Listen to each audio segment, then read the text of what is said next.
One of the most exciting things about purchasing a new construction home is actually designing the space. Picking out all the finishings, selecting all the trimmings, and really creating a space that is custom to you and meets your vision of a dream home. The thing is, going into your design center appointment can be really overwhelming. You're asked to make a ton of big decisions on the spot, and if you're not careful, you can very easily go overboard with your selections and then over budget. So to avoid that, today I'm sharing my top 3 tips for preparing for your design center appointment to help you create the home of your dreams without the stress.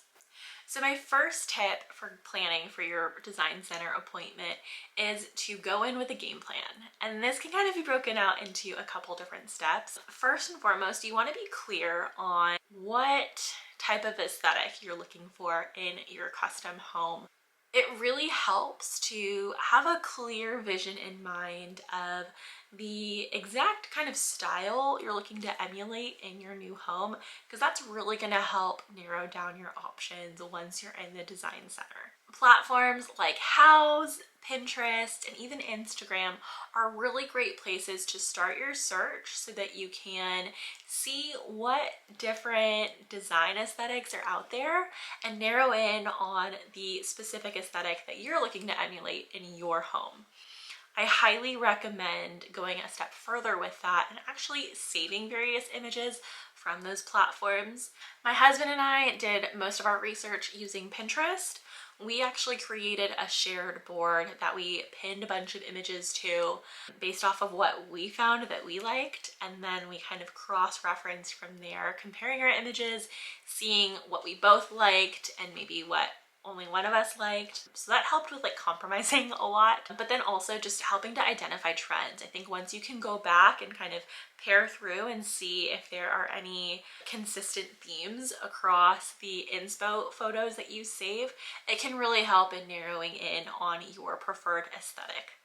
It's also really helpful to bring those inspiration photos in to your design center appointment, whether that be in a digital medium or like physical photos, because that can help your design consultant understand what exactly it is that you're looking for and allows them to kind of narrow in on specific things that they think would meet your taste and ignore and disregard things that just don't fit your aesthetic at all. Now, the other part to your game plan going into the design center appointment should be ranking your wants and needs in order of priority. It's one thing to put together a board and say, yes, I like all of this stuff, versus actually sitting down and analyzing, okay, why are these things important to me and how does this rate against other options that we could customize? The way we did it was we created this table and sorted various items into one of 3 categories. Either a must-have item that we would upgrade and choose no matter what, nice to have options that we like but could be sacrificed in favor of other things that were more important. And the final category were just like the don't needs, things that we really didn't care about. We weren't even gonna entertain at the design center appointment. A must-have for us was the option to do undermount sinks in all of the bathrooms. We knew from a cleaning standpoint and an aesthetic standpoint that was something that we just really didn't want to budge on. So that was very much in the must-have column for our choices.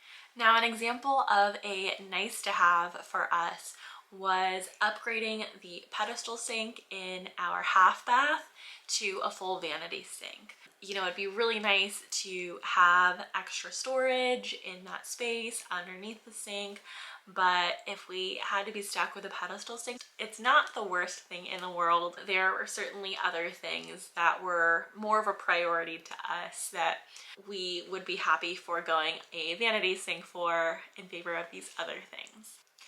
One thing we decided we did not need to worry about were window coverings. We didn't want to have to pay the builder for this and then have it be built into our property taxes. We figured we could just put up some temporary ones when we moved in and then take care of all the window treatments ourselves. So that was very much on the don't need, don't worry about list. Once you've created that sorting of nice to haves, must haves, and don't needs, you can even take it a step further and prioritize things within their subcategories. So what is the number one most important thing to you on the must-have list, and then rank from there. What's really interesting about this is that everyone is going to have their own list of priorities and their own rankings for various categories, and that's to be expected. Everyone's tastes are different, everyone's homes are going to be different. So because this is your custom home, you want to make sure that you're tailoring your needs and your wants to yourself and your lifestyle. My second tip for planning for your design center appointment is to create a budget. Now this can be a little tricky because most of the time these design centers aren't going to give you pricing ahead of time, but you don't even really need to break it down line item by line item. I think just going into your appointment with a general ballpark of what you're prepared to spend on your upgrades is already a great step. Now you really want to make sure that you're being realistic about your budget with regards to how much you're actually going to be spending on these design center upgrades. A really common price point that's kind of floated around is to expect anywhere from 5 to 10% of your base home price on additional upgrades. I mean, that rang true for us. We were kind of right in the middle of that threshold.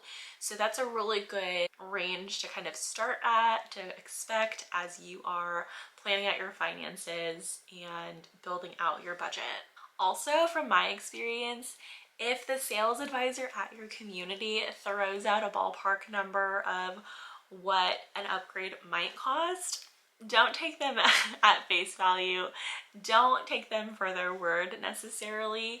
They may mean well, but because they aren't actually on site at the design center, their word is not law. They just may not be attuned to the current pricing of various upgrades. So take what they have to say with a grain of salt. My third tip for preparing for your design center appointment might be the most important, and it is to just be aware that during the appointment you are being sold to. I don't know anything about the compensation structure for these design center associates, but truthfully it would not surprise me if they were in fact paid on a commission-based structure. I do think those design consultants can be really helpful during your appointment when it comes to narrowing down options that really fit your design aesthetic, but I also think they probably are incentivized to get you to go with upgraded, higher level options. That's why it's so important to go into your design center appointment knowing what your priorities are and what your budget is. This is especially important if you are trying to stay budget conscious during this design process. You really want to be able to focus in on the things that are going to make the biggest difference for you, that are ranked higher on your priority list, instead of potentially being directed over to options presented on the fly that aren't really going to make much of a difference to you in your life and in your home. So those are my 3 tips for preparing for your design center appointment. I hope you enjoyed this video. If you found these tips useful, please click that like button. Leave any comments below if you have questions about our building process, and be sure to hit the subscribe button if you want to see more from our new construction. Thanks so much for watching. Till next time.